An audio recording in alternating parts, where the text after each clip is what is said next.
Es porque no han escuchado nunca un mensaje transmitido desde aquí. A lo mejor, por una cuestión de logística y para que nadie tenga que hacerlo por religión, yo no digo busquen en tal lado, en tal página, pero caramba que todos los mensajes tienen que ver con la Biblia, con las Escrituras, con pasajes bíblicos, y tenemos que aprender a amar la Biblia, amarla. Pero somos de los que amamos la Biblia porque la vivimos, no porque la leemos o la traemos de desodorante aquí abajo la axila todos los domingos. Algunos creen, ¿y dónde está la Biblia? Como si esto tuviese un poder intrínseco en sí mismo. Esto es nada más un libro, esto es un éxito editorial, nada más que eso. Cuando esta palabra escrita, este éxito editorial, la empezamos a vivir y a obedecer, es cuando el Espíritu Santo hace que esta palabra esté viva. De otro modo, es un libro más en la biblioteca. ¿Estamos de acuerdo, sí o no? Es un libro más. Este libro estuvo en la biblioteca de mis padres por años, al lado de los diccionarios, de las novelas, y para mí no tenía mucho significado ni para nadie de la familia, hasta que el Señor entró a nuestros corazones y de repente el libro descubrimos que estaba vivo. Pero no es el poder en sí mismo, entre las portadas, sino el vivirlo, el obedecerlo. Y aprender la palabra para nosotros es primordial. Entonces, a partir de hoy, ya está disponible esta página que tiene que ver con River Class. River Class es la manera de entrar, es sencillito, riverclass.org, y son nuevas series, están grabadas nuevamente. La serie La Familia, Liderazgo Integral, Fortaleza Espiritual, Relaciones Saludables. Cada serie tiene varios episodios, como si se tratara de Netflix o se tratara de Amazon Prime o algo por el estilo, ¿no? Ahí están las series y los episodios. Vamos, por ejemplo, a La Familia y tenemos el episodio 1, Vida Interior, Miedos, Héroes en Crisis. Vamos a la segunda serie, la tercera. Están todos los series y episodios. Entonces podemos ver episodios completos de 1 hora, podemos ver las series completas, nuestros instructores, nuestros profesores que ya grabaron esta serie, otras las están grabando ahora. Podemos tener también foros de discusión, entrar. Esto es para todo el mundo, por eso lo estoy presentando. Estos son nuestros instructores. Y después la manera de acceder pagando los episodios por cada uno individual, las series completas o el acceso total. Eso tiene que ver más con la logística de cómo acceder. También creemos nosotros que lo que es gratis no se valora, que lo que es gratis simplemente se descarta. Esto tiene un costo, Dios sabe que ninguno se está haciendo rico con esto, ni mucho menos, pero esto tiene que ver con amar la palabra de Dios. Las inscripciones son en abril, o sea, dentro de muy poco, pero hoy ya mismo aquí, los que estamos localmente, podemos salir al lobby y tenemos ahí gente que nos va a dar más información de lo que necesitamos. No obstante, podemos entrar a riverclass.org y tener toda la información de esta serie maravillosa. Se repiten muchos de los temas de lo que antiguamente era el seminario nivel 1, seminario nivel 2, pero ahora lo hicimos de un modo más expeditivo, pragmático, de manera que ustedes dicen, a mí me interesa solo la familia, así que voy a acceder a la serie número 1. Otro dice, no, a mí me interesa el desarrollo personal, liderazgo integral, fortaleza espiritual, etc. Entonces podemos tener todo. Yo sugiero que aprendamos todo. Es maravilloso porque tenemos profesores que nos explican en una atracción más tranquila, no es una oratoria, no es una prédica de domingo, sino que es una enseñanza donde uno puede acceder, poner pausa, tomar notas. Es maravilloso. E hicimos este seminario pensando en la practicidad. Por cierto, no es un seminario teológico de manera explícita, donde vamos a aprender el Apocalipsis, quién escribió las cartas, las epístolas. No porque eso esté mal, sino porque en este caso nuestro llamado es que todo sea muy práctico y aplicable a la vida diaria. Entonces hicimos todas estas series aplicables a la vida diaria como si escucharan mensajes del domingo durante la semana, para trabajar, para lidiar con los hijos, para el matrimonio, para la familia, para el futuro. Así que lo recomendamos ampliamente. Esto se lanza oficialmente hoy, la página ya está online y la pueden acceder desde cualquier parte del mundo. Dicho esto, y antes de transmitirte lo que creo Dios me dijo que diga, Cada vez que yo regreso de un viaje les cuento el chisme santo de cómo me fue. Y además de eso, la gente que estuvo presente en estos shows, en estas conferencias, siempre espera el saludo nuestro, así que estuvimos en toda la frontera, recorriendo todo Texas, toda la semana. Salimos el lunes y el martes me presenté en McAllen. Yo no sabía que había tantos hispanos en McAllen. De hecho, no estoy subestimando la ciudad, ni mucho menos, pero me sorprendió mucho, sold out. Tuvimos absolutamente en las 3 ciudades que estuvimos esta semana. Ni sabía que tenían un teatro así. Díganme si no es el Dolby Theater, donde se entregan los Oscars, que alguna vez estuvimos también aquí en el corazón de Hollywood. Es hermoso el sitio. Parecía que estábamos en un acuario gigantesco. Y McAllen nos recibió también con un lleno total. Muchísima gente que cruzó la frontera, que llegó desde México y los locales, obviamente, que estaban desde muy temprano y tuvimos una conferencia maravillosa. Y toda la gente de McAllen, muy amorosa, nos recibieron con un cariño. Se escucha música tejana hasta en el baño de los aeropuertos. Mira qué lindo, mira, maravilloso, una conferencia 2 horas 20, donde reímos, donde lloramos, donde fue mucha gente que no conocía al Señor, inconversa, invitados, me consta, muchos católicos, muchos judíos, ortodoxos. Se me acerca una dama y me dice, yo soy testigo de Jehová. Y le digo, está bien, yo no vi el accidente, pero también podría ser testigo. Un chiste malo, pero lo quería meter en alguna parte. Y se reía la señora. Le digo, no, está bien, eres muy bienvenida. Esto es para toda la gente, crean lo que crean, tengan los dogmas que tengan. Fue una noche maravillosa. Esto fue McAllen. Al día siguiente nos fuimos al Paso, también en Texas. El Paso, un sitio maravilloso que cuando uno llega en el avión parece que está en pleno desierto. Y después tiene un downtown, un centro muy bonito, un lugar muy colonial. En algunos momentos me sentía en la serie del Zorro de Gay Williams, porque tenía eso, ese marco colonial, ese marco, diría casi español, que no se suele encontrar mucho en los Estados Unidos. Verán que el hotel también, dicho sea de paso, era español, pero el teatro tiene todo ese marco europeo. Fue maravilloso, esto fue El Paso. Así que fue una corrida durante toda la semana. Tomamos casi 6 aviones para poder hacer combinaciones y estar en todo Texas, que es uno de los estados más grandes de los Estados Unidos, ustedes lo saben. Finalmente teníamos que terminar en Houston. Houston fue maravilloso porque tiene este gran coliseo, un sitio que alberga muchísima gente, que nos parecía también extraño que se pudiera llenar. Y efectivamente tuvimos un lleno absoluto, llegaron gente de todas partes de los Estados Unidos. Houston es un sitio muy neurálgico, muy importante, y toda la gente que estuvo allí presente se dio cita desde muy temprano. Un tránsito feroz, como todas las grandes ciudades. Decía el chofer que nos llevaba de un sitio a otro que cree que es el peor tránsito de los Estados Unidos, incluso peor que Los Ángeles en una hora pico. Fíjense qué maravilloso que fue Houston, donde también nos recibieron muy bien, donde fue glorioso, donde Dios, fundamentalmente a todo el equipo que me acompaña y a mí, nos dio fuerzas, nos dio salud, y eso es muy importante. Gracias por orar. Para terminar la gira de Estados Unidos en 2 semanas, justo la semana de Easter, no voy a faltar aquí el domingo, pero en la semana anterior me toca nada más que nos queda Charlotte, North Carolina y Atlanta. Y después de eso ya nos vamos para el resto de América y Europa, pero gracias por orar, gracias por sostener. Ese es el chisme santo, gente del Paso, McAllen y Houston. Dios los bendiga. Y nos vemos en Argentina el 11 de abril. El 11 de abril allí en el Movistar Arena. Muy bien. ¿Estamos listos? Dicen conmigo, ¿estoy listo, sí o no? Muy bien. Estaba leyendo hace poco de un caso psiquiátrico muy particular.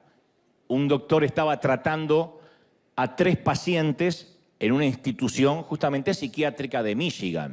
Una historia real, por cierto, no es una anécdota inventada o un chiste. Estos pacientes, estos 3, sufrían delirios de grandeza, megalomanía. Es un desorden muy frecuente Se diría casi un argentinismo.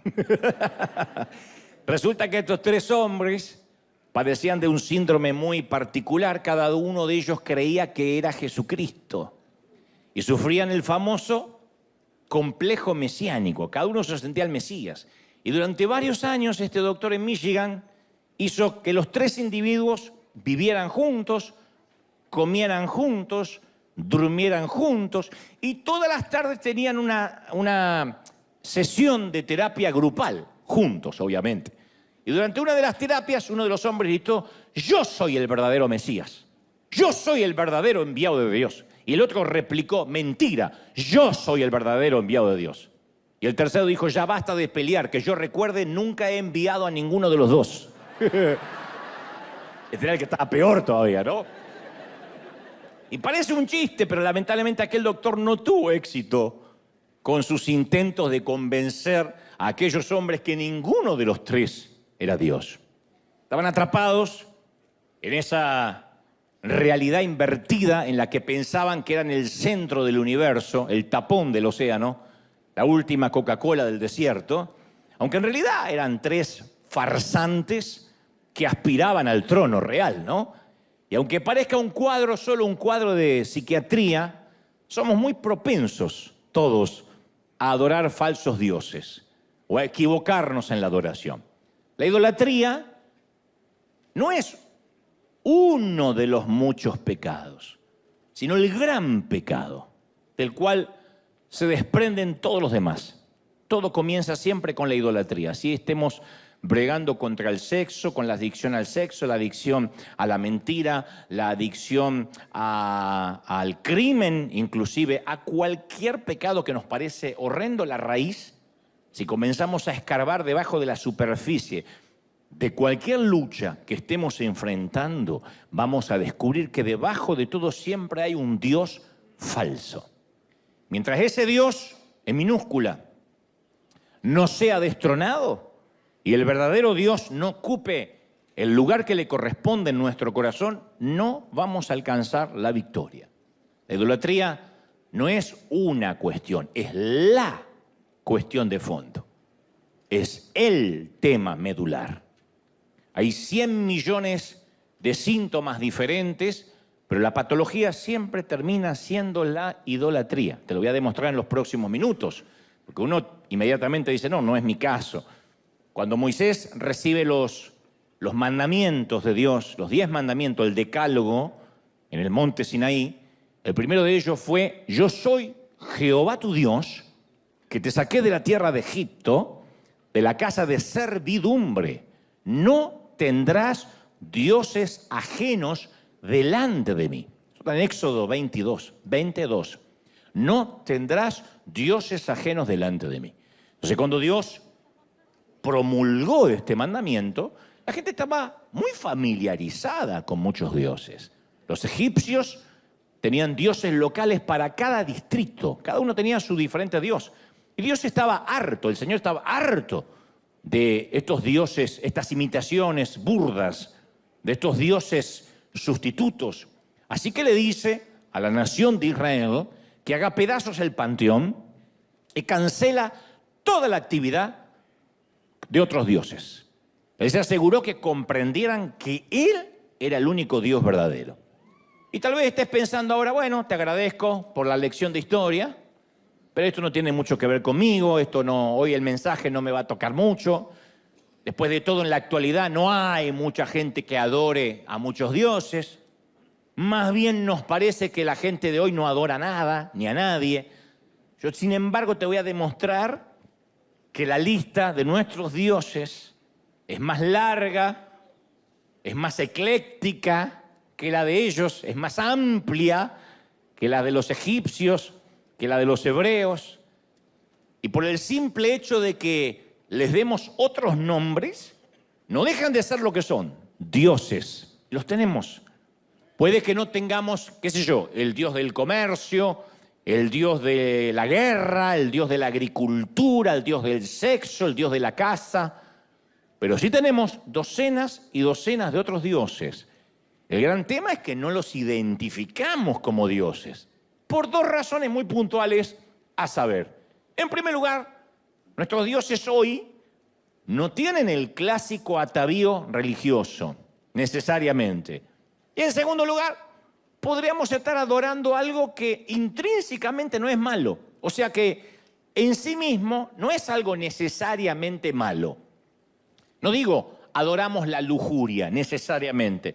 Puede ser la familia, que ocupe nuestro primer lugar, la profesión, el oficio, el ministerio. Podría ser que adoremos sin darnos cuenta el alimentar a los hambrientos, que tanto nos gusta en nuestra congregación, ayudar, sembrar, dar a los que menos tienen, que son todas cosas, insisto, muy nobles, muy loables. El problema radica, como viene Dios hablándonos las últimas semanas, que apenas algo ocupa el lugar de Dios, se transforma en un ídolo, sustituto. Cuando algo o alguien reemplaza a Dios en nuestras vidas, entonces esa cosa o esa persona, por definición, se convierte en nuestro Dios. Entonces, cuando Dios le dio a Moisés los mandamientos en el monte Sinaí, el pueblo esperaba abajo y Moisés se tardaba mucho y el pueblo se impacientó. Moisés estaba arriba del monte hablando con Dios. Y el pueblo, que tenían algo de sangre hispana, dicen los teólogos, no aguantaban. Entonces se reunieron el oro que todos tenían, la billutería que algunos tenían, lo echaron al fuego e hicieron un becerro de oro para adorar. ¡Qué ironía! ¡Qué ironía! Porque en el preciso momento que Dios le hablaba a Moisés acerca de no tener otros dioses, el pueblo estaba dándole forma a un nuevo Dios. En el monte Moisés hablaba con Dios y en el llano la gente hablaba con un Dios, bueno, hablaba. El Dios no puede responder, el Dios con minúscula, pero adoraba a un Dios pagano. El Salmo 106, 19 relata, en Horeb hicieron un becerro y se postraron ante un ídolo de fundición. Cambiaron al Dios que era el motivo de su orgullo por la imagen de un toro que come hierba. Ustedes dirán, pero qué gente ridícula, ¿no? No fue un buen trueque cambiar al Dios poderoso por un toro que come hierba, la imagen de un toro. Cambiaron al Creador por un Dios de su propia creación. Y me pregunto, ¿será que nosotros somos muy distintos? Quizás reemplazamos en un momento sin darnos cuenta a Dios por el sueño americano. Al principio llegamos a este país como inmigrantes, y esto va para los hispanos que vivimos en la Unión Americana. Los que viven en América Latina, de México hasta Tierra del Fuego, aguanten un poquito que esto va para nosotros. Al principio llegamos como todos para estar un poco mejor, para tener una mejor calidad de vida, lo cual es muy noble. Y después nos fuimos envolviendo en tarjetas de crédito, en préstamo, en hipotecas. Y nuestro Dios se empezó a hacer sin darnos cuenta el tener un buen crédito, un auto, una casa soñada, que no está mal en sí mismo. Pero a veces se empieza a cambiar el organigrama de nuestra vida, por una profesión, por una carrera que nos demanda el día entero y ya no tenemos tiempo para orar, para buscar a Dios. Leer la Biblia es un artículo de lujo. Por un equipo de fútbol, hay gente que tiene la idolatría por un equipo de fútbol que tampoco está mal. Yo me gusta hacer porras por Argentina, especialmente cuando gana tantos campeonatos y llega a las finales. Pero a mí me ha sorprendido mucho a gente que cae en la depresión si su equipo pierde. Es una locura. Siempre decimos es fútbol, nada más que fútbol, o lo que sea, cual sea el deporte que te agrade, es nada más que un deporte. Ni perdimos ni ganamos. Son esos 22 tipos millonarios los que se llevan el dinero. Nosotros somos los bobos que los miramos correr. Somos los tontos que miramos a 22 multimillonarios correr tras una pelota. Y si entendemos la regla de juego y es un entretenimiento, está perfecto. Pero si nos vamos a deprimir y nuestro estado de ánimo depende de un resultado futbolístico, tenemos un ídolo. Otros tienen una adicción a un cuerpo bien modelado y le dedican horas y horas al gimnasio, a las dietas y hasta las cirugías estéticas. Está mal cuidar el templo del espíritu. Nota que nada de lo que te estoy diciendo está mal en sí mismo, intrínsecamente, no está mal. El tema es cuando tu obsesión, nuestra obsesión es el cuerpo. Y broncearlo y estirarlo y vestirlo con las mejores marcas y vivir en el gimnasio. Cuando la obsesión pasa a ser el cuerpo es porque estamos descuidando el alma y el espíritu. De alguna forma modelamos nuestros propios becerros de oro, nuestros toros que comen pasto. Y Dios afirma una y otra vez, dice, no te hagas ningún ídolo, ni nada que guarde semejanza a nada.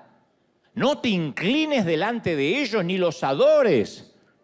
Yo, el Señor tu Dios, soy un Dios celoso. Esto está en Éxodo 24. No es Moisés diciendo que le parece que Dios es celoso. No es Abraham diciendo, conocí a un Dios celoso. En primera persona Dios dice uno de mis adjetivos es que soy celoso. ¿Quién reconocería de nosotros que somos celosos? Nos da vergüenza decir que tenemos celos. Pero Él es que es el Rey de Reyes, el libertador, el que se llama a sí mismo el proveedor, el sanador, el redentor. La lista continúa. Entre todos los nombres de Dios hay uno que parece extraño. Hasta suena como una debilidad. Y que además es el atributo más subestimado por todos nosotros, sus hijos. Digo el más subestimado porque no se componen canciones acerca de los celos de Dios. Decimos Jehová Jireh, Jehová Nisi, Jehová Shalom. Pero no decimos que Jehová es celoso. Porque lo tomamos como que bueno, ese día el Señor no tenía un buen día y se le escapó un defecto. Pero Dios es perfecto. Dios dice, yo soy un Dios celoso. Entonces, a ver, a priori, en principio, suena un Dios mezquino, hasta inseguro. ¿Cómo es que Dios es celoso? Tal vez no quiso decir eso, habría que ver las traducciones originales. Las traducciones originales dicen yo soy fuego consumidor y celoso. Y no es que después se ablandó porque se puso viejito. Nosotros envejecemos, Dios no.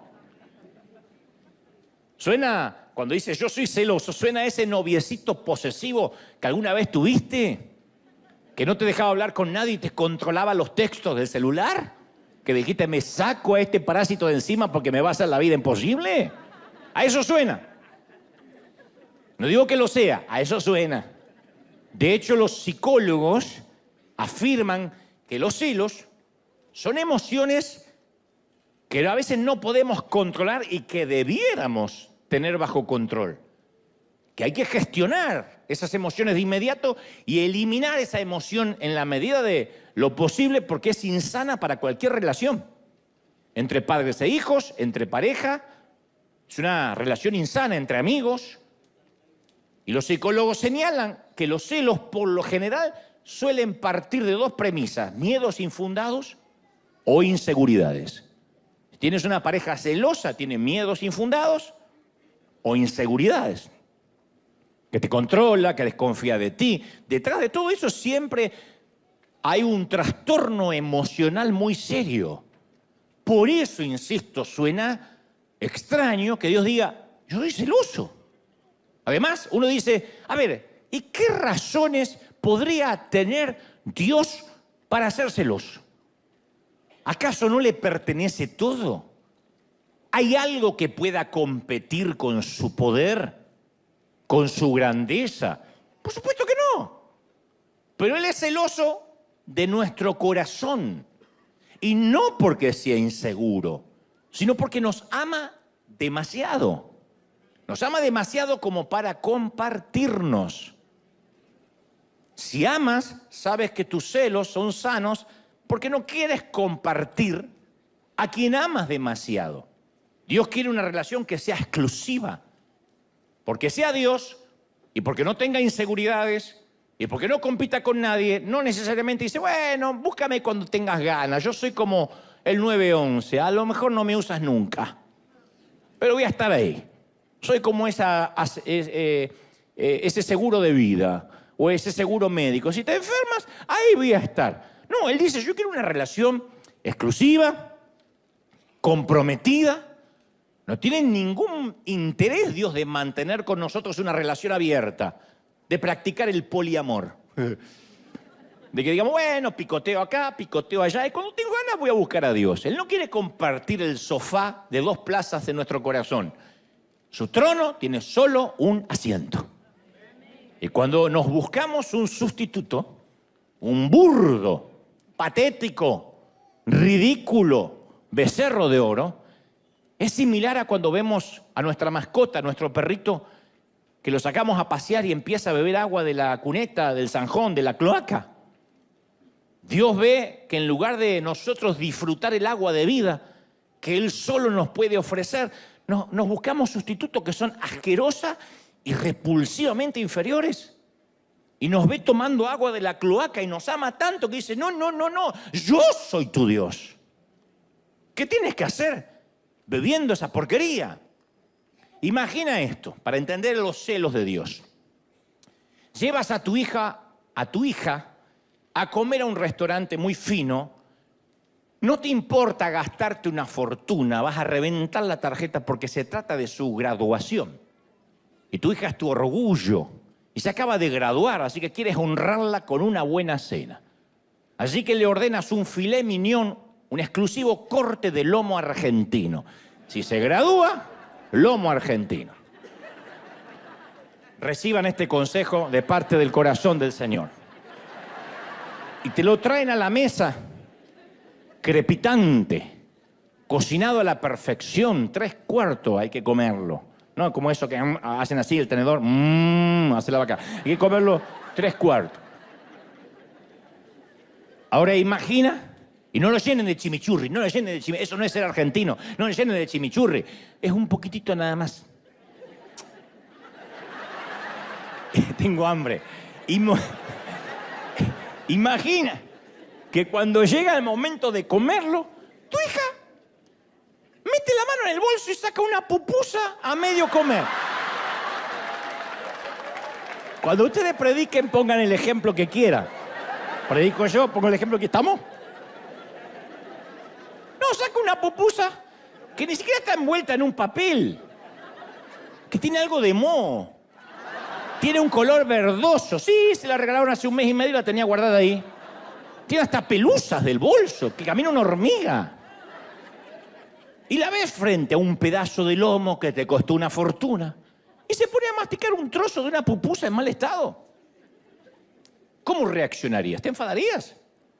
Pagaste un precio alto por ese medallón de carne. Entonces, amas a tu hija y quieres que experimente lo que tienes para ella, lo que preparaste para agasajarla, así que te quedas muy frustrado y dices, ¿pero por qué haces eso? Y bueno, porque a mí me gusta esto. Me hubieses dicho, te llevaba a un negocio, a un restaurante de pupusas, pero no comas eso que está enmohecido cuando te estoy agasajando. Entonces Dios sabe lo que tiene para nosotros y se aflige al ver las elecciones que realizamos en nuestra propia ignorancia. Se aflige cuando ve filas y filas tras una estatua. O gente que dice, no, yo no lo adoro, pero representa algo. Y se postran ante ridiculeces. Es comer algo enmohecido cuando Dios dice, yo te preparé lo verdadero. Eso define los celos amorosos de Dios. Un padre que ama y dice, yo no puedo creer. Una madre que cocinó toda la tarde o toda la mañana, preparó un manjar y el hijo agarra un trozo de pan duro y se va a la calle y dice, yo no lo puedo creer. Te pones celosa por amor, dice, yo quiero que se alimente bien. En Jeremías 2:13, Dios habla a través de su profeta, del profeta que le da el título al libro, y dice, porque 2 males ha hecho mi pueblo. Me dejaron a mí, fuente de agua viva, y cavaron para sí cisternas, pozos, rotos, que ni siquiera retienen el agua. Entonces Dios resume la rebelión de ellos en 2 pecados. Lo han rechazado y se han vuelto a ídolos que no tienen valor. Y eso explica por qué a veces somos tan torpes de reemplazar a Dios, que es como cavar propias cisternas rotas, mientras que a nuestro lado corre un manantial de agua fresca. ¿Quién tomaría agua de un pozo medio estancada, con olor a pútrido, cuando al lado hay una corriente de agua dulce, de aguas cristalinas? Por eso esto revela Esto de las cisternas rotas, lo ridículo de la idolatría. Buscamos algo o alguien que haga por nosotros lo que solo Dios puede hacer. Entonces, en lugar de buscar a Dios como fuente de consuelo, nos volcamos a la comida. Si hay depresión, comemos. Si estamos alegres, comemos. ¿Está mal comer? No, el problema es la motivación por la cual hacemos de cada comida la última cena. Nos volcamos al porno, al alcohol, y ya las cosas no suenan buenas. En vez de procurar a Dios como fuente de significado, la buscamos en la profesión. Si soy alguien, si cuelgo un diploma en la pared, si termino el curso, si tengo un posgrado, me voy a sentir mejor. Lo volcamos en el ministerio. La iglesia está llena de hombres y mujeres inseguros. Inseguros, niños asustados, como digo yo, con corbatas demasiado grandes, que como son asustados, como no lograron casi nada en la vida, como son inseguros, como les fue mal, entonces tienen un micrófono, algo de poder, de ascendencia ante la gente y empiezan a exhortar, a mandar gente al infierno, a empoderar en todo caso, y tienen una adicción a eso porque toman su identidad de lo que hacen. Llegan a sus casas y se sienten nadie. Tienen que sacar la basura y se sienten una porquería de persona, como si lo quisieran les diera identidad. Eso es un ídolo. En vez de recurrir a Dios como fuente de seguridad, nos volvemos al dinero, a los ahorros, al crédito. ¿Está mal el dinero, los ahorros y el crédito? No, no está mal. El problema es cuando eso es lo que nos hace sentir seguros. Y cuando tenemos deuda, sentimos que no tenemos valor. En vez de ir a Dios como nuestra fuente de gozo, la buscamos en el sexo, en las maratones de Netflix o en la propia familia. En vez de buscar a Dios como nuestra fuente de esperanza, vamos tras un presidente para ver si nos resuelve la vida. ¿Está mal votar concienzudamente a un candidato? No está mal, pero no hay ningún candidato que Dios pone para salvarme la vida. Dios permite a los presidentes, a los gobernadores, a los reyes, a los buenos y a los dictadores, a los cuerdos y a los locos, pero ninguno de ellos nos va a resolver la vida. No es que si sube Trump, esto va a cambiar y ahí sí, ahí sí. No va a pasar eso. Independientemente de quién se siente en los sillones presidenciales de América Latina o aquí en el Salón Oval en la Casa Blanca, si esa es nuestra fuente de seguridad, estamos fregados. Entonces, en vez de volcarnos a Dios como fuente de identidad, yo sé quién soy en Dios, pasamos horas buscando aprobación en las redes sociales. Y la gente de las redes sociales es la misma gente que el domingo de Palmas le dijo al Señor, Hosana al que viene en el nombre del Señor. Y a la semana se cruzaron de vereda y gritaron, crucifícale. Por nuestra salud mental tenemos que saber que la gente que nos felicita en las redes sociales es la que nos va a dilapidar mañana cuando algo no les gusta. O viceversa. Así de fluctuante es la gente. ¿Por qué? Porque somos gente. No somos marcianos hablando de los terrícolas, somos terrícolas. Estamos poniendo nuestra esperanza en algo que no puede contener el agua, en cisternas rotas. ¿De verdad? ¿De verdad estamos queriéndonos quitar la sed con agua cloacal? Dicho esto, te voy a contar una historia muy interesante. Josué es quien sucede, quien toma la banda presidencial después de Moisés, es el sucesor del patriarca y ofrece el mejor discurso de toda su gestión. Tuvo varios discursos Josué. Comandante, un hombre de guerra, de batalla, que sabía decir las cosas correctas en los momentos oportunos, pero este, a mi criterio, es el mejor discurso jamás dado por este gran estratega, por este gran estadista llamado Josué. Aparece en el capítulo 24 del libro que lleva su nombre, el versículo 14, y dice, por lo tanto, ahora ustedes decídanse, entréguense al Señor y sírvanle fielmente. Desháganse de los dioses de sus antepasados, esos que adoraron al otro lado del río Éufrates y en Egipto, y solo sirvan al Señor. Si a ustedes les parece mal servir al Señor, bueno, democráticamente elijan ustedes mismos a quién servir. O a los dioses que sirvieron sus antepasados del otro lado del río Éufrates, o a los dioses de los amorreos en cuya tierra ahora están habitando. Pero por mi parte, en lo que a mí respecta, yo y mi familia serviremos al Señor. Yo y mi familia serviremos a Jehová. ¿Por qué es el mejor discurso, a mi humilde criterio? Porque no da vueltas, porque es pragmático, porque va al grano y no trata de ser un dictador. No dice que les va a cortar la cabeza, que la cabeza de los que adoren a otros dioses rodarán por la arena. Les presenta un desafío abierto. Es tiempo que el pueblo haga una elección. Elecciones libres. Hable las urnas, a votar. Y se pueden seguir al Señor. O hoy pueden elegir a un Dios diferente. Yo encuentro muy interesante que Josué le está dando 3 opciones más, además del único Dios verdadero. Presenta 4 opciones, 4 candidatos al trono del corazón de la gente. Hay uno solo que está en el trono, pero le dice: en el trono de vuestro corazón tienes 4 candidatos para elegir. A mí, cuando me toca hacer un llamado a la salvación, nunca me ha tocado presentar múltiples alternativas. Nunca he dicho: hoy elige entre Jesús, el Buda, Mahoma o Messi. Nunca.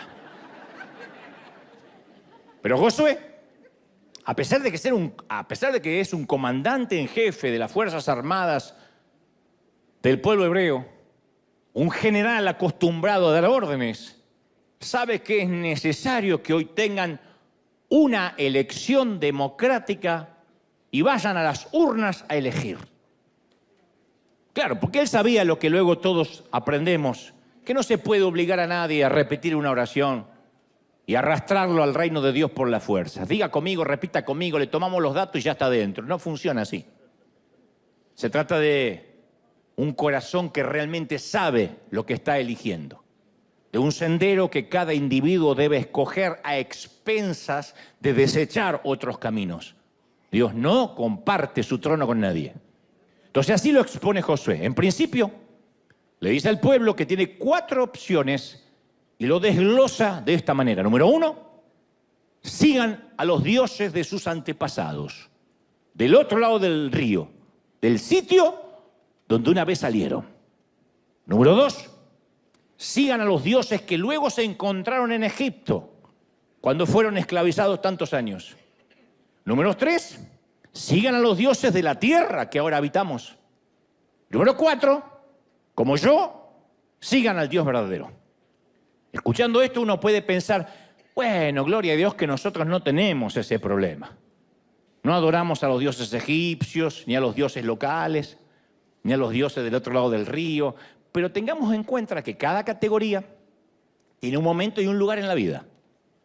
Puede que con el paso de los años esos dioses se vistan y luzcan diferentes a los del tiempo de Josué, pero las categorías hasta la fecha siguen siendo las mismas. Y no se nos puede escapar un detalle muy importante. Sí o sí tenemos que hacer una elección. Porque Josué no termina diciendo: bueno, también podrían elegir no adorar a nadie, pueden votar en blanco. No hay voto en blanco, no hay neutrales, no hay abstención de voto. Todos somos adoradores, todos. La adoración se conecta directamente con quién somos. Así es en cualquier cultura y en cualquier civilización. Todos somos adoradores de algo o de alguien. Te lo voy a demostrar en instantes. Donde quiera que uno vaya, vamos a ver a la gente que ya eligió a qué o a quién adorar. Y nosotros tenemos que elegir, porque eso está escrito en nuestro código genético. No podemos decir: yo no adoro a nadie. En ese sentido estoy muy equilibrado. No hay votos en blanco. No hay abstención de votos. Podemos ir a lugares donde, o sitios donde la gente tiene a sus ídolos tribales de la vieja escuela, rituales, sacrificios, sea una virgen, un santo, una estatua, una imagen, y ver esas grandes procesiones que parece increíble verlas en el siglo XXI. O podemos ir a las ciudades más modernas y ver que también se inclina ante altares de poder, altares de placer, de finanzas. En el fondo siempre es lo mismo. La gente elige a sus dioses y les lleva sus ofrendas, olvidando que ellos mismos son las ofrendas. Alguien dijo que lo opuesto a creer, lo opuesto a la fe, no es el ateísmo, es la idolatría. Lo opuesto a creer no es no creo en nada, crees en otra cosa o en otro alguien. En otras palabras, todos vamos a adorar a algún Dios, por eso tenemos que elegir esta mañana, tarde o noche, conforme cuando me estén viendo. Fuimos creados para ser adoradores del mismo modo que los pájaros fueron creados para volar y los perros para ladrar y las suegras para estorbar. Fuimos creados para eso. Es lo que hacemos. La pregunta es, ¿quién o qué será el objeto de nuestra adoración?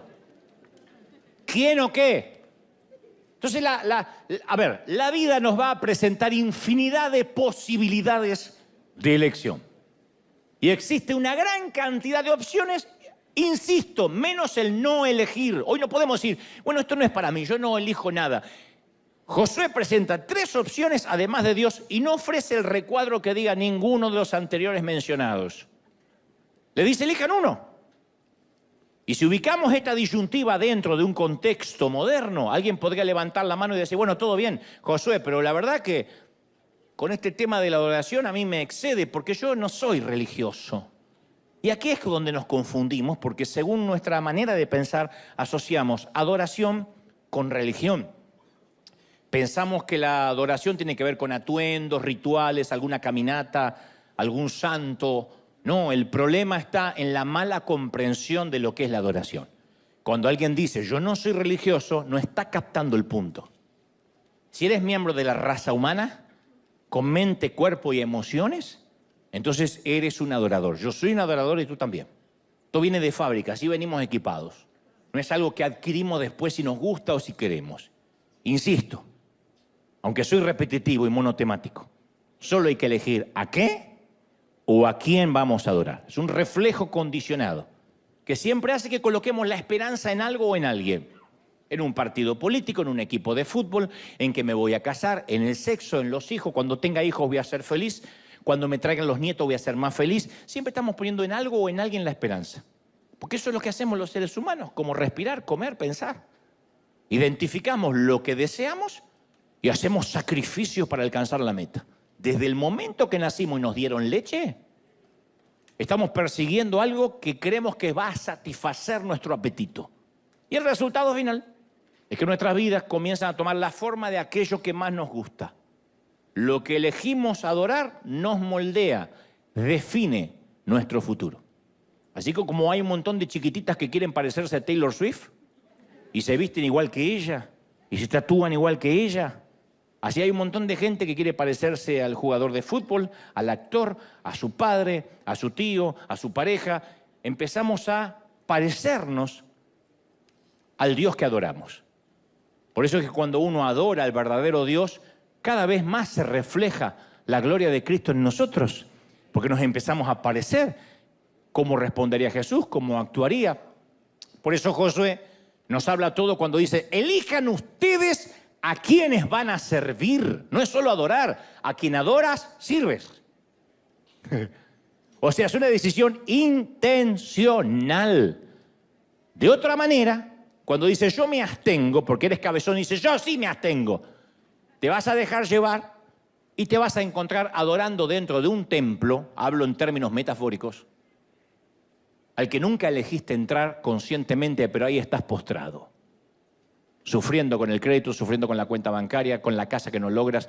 Algún Dios sin darte cuenta vas a adorar. De manera que Josué llama al pueblo a elegir y le señala, insisto, 4 opciones. Son como 4 puntos cardinales, como norte, sur, este y oeste. Ninguno está cerca del otro. Cada uno lleva una dirección diferente a las otras. Opción 1. Number 1. Mi inglés está... tiembla Maldonado. Number 1. Los dioses de nuestros padres. Dice Josué, los dioses que tus antepasados adoraron al otro lado del río Éufrates. Los antepasados de Abraham adoraban los dioses de esa región. Entonces, en todo el área de la Mesopotamia había un dios para casi cualquier propósito que te puedas imaginar. Tenían 3 deidades cósmicas, 3 otras que eran astrales, toda una sarta de dioses, una diáspora de dioses con sus correspondientes demonios, porque cada dios tenía su némesis. No hay Spider-Man sin... ¿Cómo se llama? Ese. Abraham había salido de una sociedad que creía que tales dioses los bendecían o no. De hecho, la Biblia nos dice específicamente que el papá de Abraham era un adorador de ídolos, un adorador de imágenes. Ahora Josué quiere saber, ¿van a recurrir a los dioses de sus padres? Y todavía es una pregunta válida, esto no es una lección de historia. ¿O criamos a nuestros hijos en la fe que tenemos o en su defecto los criamos en la fe que no tenemos? Pero no hay neutralidad. Como uno cría a los hijos, no hay neutralidad. O los criamos en la fe que tenemos o los criamos sin la fe que no tenemos. Hoy en día muchos padres deciden criar a sus hijos sin un género asignado. Fíjense qué locura. Desde su nacimiento, alegando que quieren alejarse de los estereotipos que exige la sociedad. Entonces se educan a los hijos con neutralidad sexual. Esto avanza a pasos agigantados, no es un grupito. Esto hay decenas de miles. Consideran a sus bebés con género abierto, independientemente de su genitalidad, para que ellos elijan el sexo de su preferencia cuando estén listos para hacerlo. O sea, a los 5 años, a los 8 años, a los 10 años. Hay profesores trans, hay maestros trans que desde el kinder, desde el jardín de infantes, desde la primaria, le dicen, en ejercicios prácticos, pueden besar a un compañerito y después a una compañerita y después escriben qué sintieron. Cuando se refieren a sus hijos, estos padres que los crían con un género abierto, no usan pronombres masculinos o femeninos. Parimos un niño o una niña. Dicen, es un niñe. Tampoco los visten según su género. No lo visten de varoncito, si es hombre, ni de niña, si es mujer. Porque no importa los genitales con los que haya nacido, o sea, su catalogación anatómica, no importa. Sino cómo su hijo se autoperciba. Ellos creen que de esa forma no están eligiendo, le están dando libertad a sus hijos. Están absteniéndose de votar, pero en realidad sí están eligiendo por sus hijos. No están educando, están adoctrinando a sus hijos, diciéndole que pueden ser del sexo que quieran gracias a una ley y que pueden asumir que existen hombres con vagina y mujeres con pene. Eso no es una educación libre, eso es un adoctrinamiento ideológico. Eso es empujar a un niño, a una niña que hasta la adolescencia tiene dudas. Todos hemos tenido nuestros conflictos mentales, no de elección de género, sino de identidad, y empujarlos desde niño a algo que está completamente, diametralmente opuesto a lo que Dios diseñó. Dejando de lado eso, que es espantoso, lo mismo cuando decimos, yo voy a criar a mis hijos sin decirle en qué Dios creer. Yo no los quiero obligar a la iglesia, que vaya a la iglesia. Que sean libres. Que un día elijan si quieren servir a Dios o no. Es muy diferente a que ellos tengan su propio encuentro con Dios. Uno no puede prestarle el encuentro con Dios a su hijo, porque eso lo transforma de un hijo de Dios en un nieto de Dios. Y la espiritualidad prestada, vicaria, no sirve. Yo estoy consciente que nuestros hijos, porque nacieron en un hogar cristiano, no son cristianos en sí mismos. Es como nacer en un garage y creer que somos un auto. Yo sé que van a tener que tener su propio encuentro con Dios. No obstante, o lo criamos, instruimos al niño en su camino para que de grande no se aparte de él, o decimos, no, yo prefiero que decida él. Y sin darnos cuenta en nuestros hogares, levantamos un ídolo y le enseñamos a nuestros hijos en quién o en qué creer, quién o qué es digno de nuestra adoración y quién no lo es. Si en casa nunca hay devocionales, si en casa nunca se lee la Biblia, si en casa nunca se canta una alabanza, le estamos diciendo a nuestros hijos, a ese Dios no hay que adorar. Elige tú.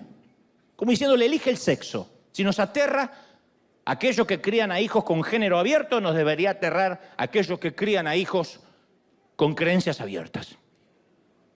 Ahora, convengamos, todos heredamos creencias de nuestro hogar, de nuestros padres. Algunas cosas de las que heredamos de nuestros viejos son fáciles de ver. Heredaste la nariz de tu papá, las caderas de la vieja,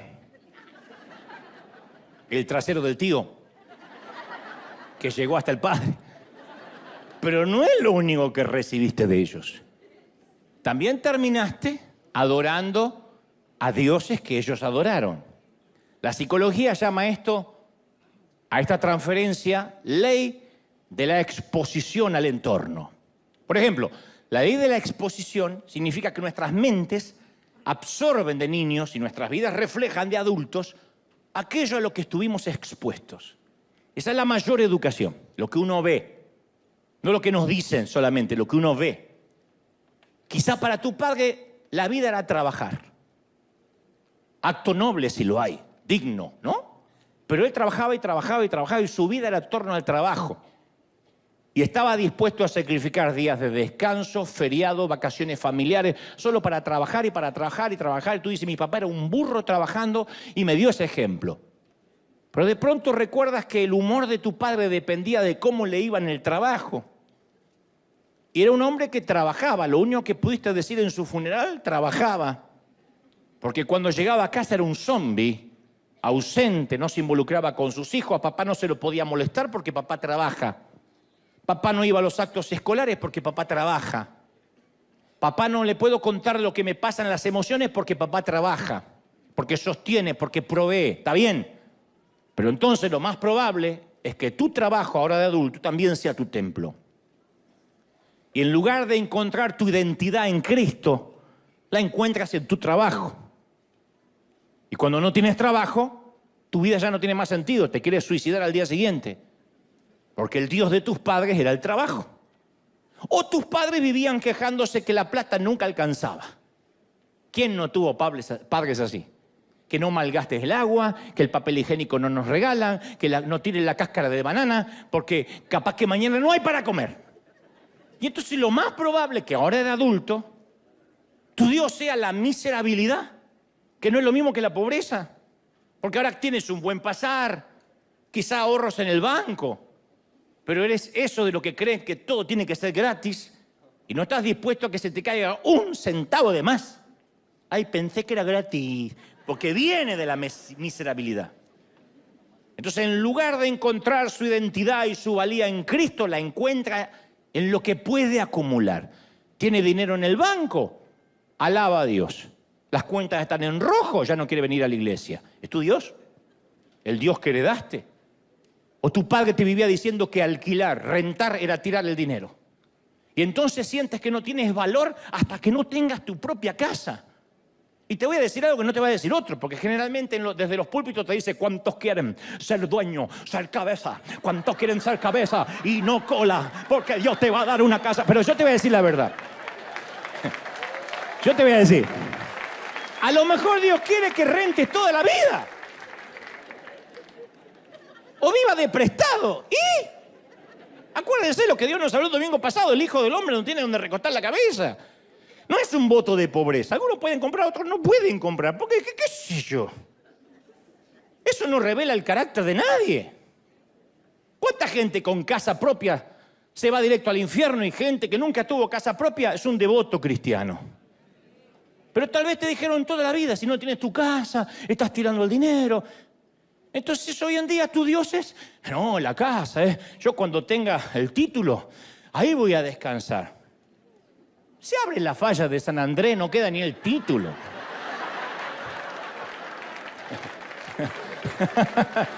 O tal vez, o los incendios de Santa Ana. Tal vez tu mamá se preocupaba y hasta se obsesionaba por mantener las apariencias. ¿Recuerdas crecer en un hogar donde todo tenía que estar perfecto, impoluto? Porque si llegan visitas, ¿qué dirán? No dejaba que salieras al comprar el pan si no te peinabas y ella se aseguraba que tuvieras cada cabello en su lugar. No sea que te cruces con la vecina y piense que soy una madre descuidada. Lo más probable es que ahora de adulto adores la apariencia. Y en lugar de encontrar tu identidad en Cristo, la encuentras en la vestimenta que llevas y en lo que la otra gente piensa de ti. Entonces hay un montón de ejemplos. Tu padre adoraba los deportes. Cuando jugaba no sé quién, no se lo podía molestar porque era como Moisés recibiendo las tablas en el Sinaí. Adoraba el dinero, la cerveza, el alcohol. Tu madre adoraba ir de compras. Adoraba a los hijos, la moda. Piensa en cuáles cosas se te pusieron delante en el lugar donde creciste. Porque el camino más natural del mundo es adoptar los dioses de nuestros padres. Y Josué dice, ¿quieren seguir a los dioses de vuestros padres? ¿O van a elegir al verdadero Dios? Opción 2. Los dioses de nuestro propio pasado. Dice, los dioses que adoraron en Egipto. Ya no habla del lugar donde nacieron sus padres, sino los que ustedes adoraron en Egipto. Josué menciona específicamente los dioses de Egipto, que no eran ya los dioses de los padres, sino los dioses de su propio pasado que nunca se fue. Porque al igual que la Mesopotamia, los egipcios tenían un panteón de deidades muy diverso. Les encantaba mezclar en las figuras partes del cuerpo humano con parte de los animales. Lo habrán visto en los libros de historia. Tenían un tal Horus, dios del delta, que tenía cuerpo humano con una cabeza de halcón. Hathor tenía el cuerpo de una vaca y la cabeza de una mujer. No dije nada. Ustedes dicen... ¿Están esperando que yo agregue algo más? No, yo llego hasta ahí, hasta el bordecito y ¡epa! Y me vuelvo. Tengo años en este oficio. Pero eso eran los Transformers mutantes del antiguo mundo. Los egipcios tenían sus dioses populares, pero además adoraban a todas las cosas. Al sol, a las tormentas, a la luna, a las estrellas. Y los hebreos tuvieron tantos años esclavos ahí que no había manera de no absorber esa cultura que los rodeaba. Así que cuando Moisés condujo al pueblo a la libertad, algunos de ellos no abandonaron los dioses que adoptaron en Egipto. Ezequiel 27 dice, a cada uno les ordené que arrojara sus ídolos detestables, con los que estaban obsesionados, dice Ezequiel. Y que no se contaminara, y usa una palabra muy singular, con esos malolientes ídolos de Egipto. Porque yo soy el Señor su Dios. El Señor dice, apesta tu ídolo. Así les dijo. Y este tipo de ídolos malolientes representa aquello del pasado, ya no del Dios de los padres, sino aquello de nuestro pasado que no queremos dejar atrás y que de algún modo persiste. Yo recuerdo hace algunos años, muchos años, fui a buscar empleo allá por el año 91 a una importante compañía de instrumentos musicales y todo dependía de esa entrevista. Me puse mi mejor traje de entonces, me perfumé en cantidad industrial y acudí a la entrevista de trabajo con mi mejor versión, la que podía tener en ese entonces. Pero antes de entrar a la tienda, que estaba en una peatonal muy famosa en Buenos Aires, en calle Florida, tuve que atravesar un parque que era un campo minado de estiércol de perro. Y sin darme en cuenta, cuando entré a la oficina del gerente, un aroma nauseabundo impregnó toda la oficina, superó mi perfume. Y el gerente dice, espere, y empezó a abrir las ventanas hasta que se dio cuenta quién era la fuente del olor. Y yo miré con horror mis zapatos y comprobé que había dejado huellas de excremento animal sobre la alfombra en toda la oficina de quien me iba a contratar. Entonces, este es el punto, que muchas personas se hacen cristianas, invitan a Jesucristo a entrar a sus corazones, a tomar el trono de su vida. Todo es fantástico hasta que captan un olorcito, algo que han traído bajo la suela. Algo que huele, pero que no huele bien, que más bien apesta. Algo que debió haber sido destruido tiempo atrás, pero que de alguna manera te acompañó en la caminata. Está bien, fuimos limpiados minuciosamente. Entonces, ¿por qué todavía a veces llevamos colgado eso del zapato? Porque son convertidos que aún conservan los viejos deseos, algunos viejos hábitos. Han invitado a que el Señor sea el único Dios de sus vidas, pero aún le siguen prestando atención a esos antiguos dioses. Este es el desafío que muchos enfrentamos a algunos de nosotros. El problema no es seguir a Jesús, el problema es que intentamos seguirlo, como dije el domingo pasado, sin dejar algo sucio atrás. Y cuando uno intenta seguir a Jesús con algo sucio, eso va a superar cualquier perfume de alabanza. Josué sabe que hay un poquito de Egipto adherido a las sandalias de su pueblo. Los viejos dioses que se rehúsan a morir, se sostienen, se aferran minuciosamente a nosotros. Quizá cuando llegamos a Cristo recién los antiguos dioses se queden en silencio por un tiempo, pero si no hay una verdadera entrega del corazón, te transformas en un mujeriego en pausa. Yo era mujeriego, pero ahora que vino el Señor a mi vida puse la pausa. No es poner la pausa. Un homosexual en pausa. Un soberbio en pausa. Un violento en pausa. Y un día las cosas se ponen feas y quitas la pausa. Y el monstruo sale otra vez y los dioses te vuelven a gobernar porque nunca cambiamos de vida. Solo pusimos en pausa esa parte de nuestra personalidad.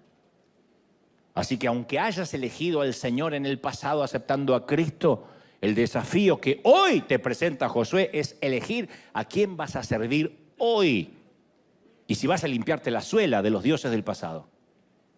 La opción 3, los dioses de nuestra cultura. Dice, o elijan a los dioses de los amorreos en cuya tierra ahora habitan. Los dioses no solo estaban en casa de papá, ni la tierra de la cual salimos, sino en la tierra de la cual hoy habitamos. La tercera opción de los recién llegados. Estos eran dioses más encubiertos, no se apreciaban a simple vista. Los israelitas ahora vivían en un pueblo muy diverso, muy parecido a lo que ocurre en nuestra sociedad. Había muchos grupos étnicos, dioses distintos, y había sacrificios, rituales sexuales, todas esas cosas. A algunos israelitas los sedujeron.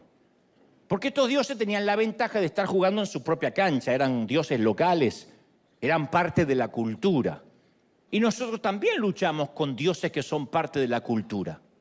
Claro, si hoy nos dijeran que siguiéramos a un dios de la fertilidad, de la prostitución en el templo, lo rechazaríamos, porque no encajan en nuestra época.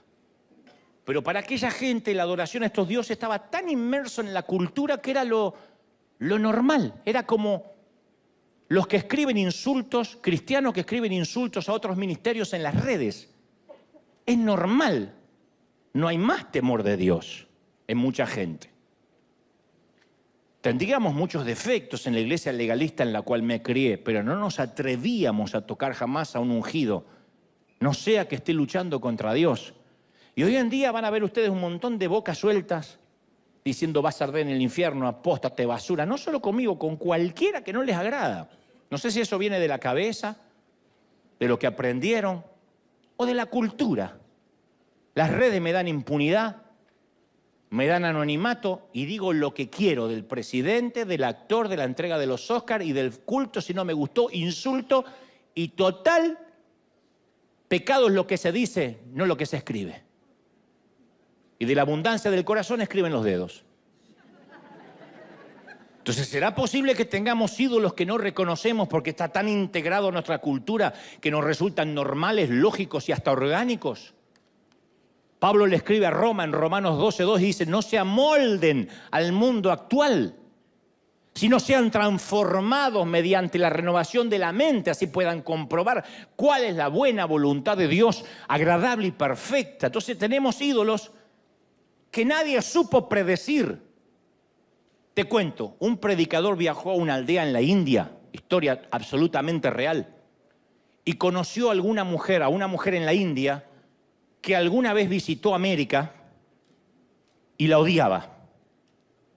Y ella dijo, odié América, en la India, porque nunca vi tanta idolatría allí como en otro lugar. ¿De verdad? ¿Alguien que vive en un país que adoran a las vacas? Y la mujer describió 3 áreas de idolatría que ella identificó. Dijo, Los americanos, y esto no incluye a los gringos solamente, sino a nosotros, adoran el estómago. Y esta mujer describió con una mirada desorbitada los enormes locales abarrotados de alimentos, de súper recontra, hiper, macro hamburguesas así, que pueden agrandar por 20 centavos más, con 2 vacas arriba. Y se tienen demasiado para comer, adoran la comida. Y se sentía ofendida por personas de sobrepeso cuando hay gente en su aldea que no tiene para comer, que racionan el arroz. Segundo, dijo, me sorprende cómo en Occidente adoran la televisión. Diseñan los hogares alrededor de ese aparato. Es impensado en la India. Dice, la pantalla ocupa el lugar más prominente de la habitación y alrededor todos los muebles. No para que la gente hable, sino para que mire el aparato. Y no podía comprender cómo hasta ponían esas pantallas enormes en el dormitorio. Pero finalmente dijo, la peor forma de idolatría la vi en cómo las personas se relacionan con su teléfono. Se sentía profundamente ofendida por el hecho que la gente lo usara hasta para conducir. Y dice, es más, no podía tener una conversación con nadie completa sin que ese alguien mirara su celular. Entonces a veces no nos damos cuenta, pero tenemos las redes sociales, gran herramienta, en la cual podemos ver rápidamente quién considera que nuestras vidas son muy interesantes como para seguirnos y recibir inmediata retroalimentación sobre cualquier cosa que pudimos compartir, ya sea la boca, el trasero, lo que sea. Hace algunos años, un predicador, que no voy a decir quién, me aconsejó que hiciera lo mismo que él. Me dijo, consíguete una aplicación que te proporcione seguidores falsos. Dijo, es fantástico. Yo tenía 1000 seguidores, ahora tengo 100.000. Dice, no cuesta mucho. Por un módico precio hay una aplicación que hace que te sigan centenar de cuentas falsas. Digo, pero no son gente real. Dice, no, pero te aparecen como seguidores. La idea era mostrarle a los pocos seguidores que ahora tenía muchísimos seguidores. Entonces, si revisamos el celular varias veces por día para ver qué dice la gente de nosotros, eso es una idolatría cultural. Si nuestra identidad proviene de los que nos siguen, de los que les gustamos o no, de qué piensan de nosotros, nos deprime si nos critican y nos alegra en el día si dicen que estamos mejores, más delgados, más bonitos, es tiempo de llevarle el asunto a Dios. Si te das cuenta que cuando recibes un mensaje, ¡ping!, no puedes esperar, porque tienes que saber qué te dicen de inmediato. Sientes que te estás perdiendo algo. Cada vez que tu teléfono hace bip o vibra, te sientes atraído por una fuerza magnética imposible de detener. Estás atrapado, eres adicto. Y tu Dios ya tiene su propio templo. A menos que te sientas atraído por Dios de la misma manera. Y dices, tengo que orar. No, ¿cuánto más tengo que orar? Sé que Dios me va a decir algo bueno. Entonces, pero si tu atracción magnética hacia Dios no es la misma que por el celular, tu Dios ya tiene un domicilio, ya tiene un templo en tu corazón. Y Josué finalmente da la opción 4. El Dios verdadero dice, por mi parte, yo y mi familia serviremos al Señor. La opción final siempre ha sido la única opción desde el principio. La única opción. Las otras ni siquiera son reales. Las otras no son más que un espejismo, pero el carácter de Dios es nunca ser un dictador. Siempre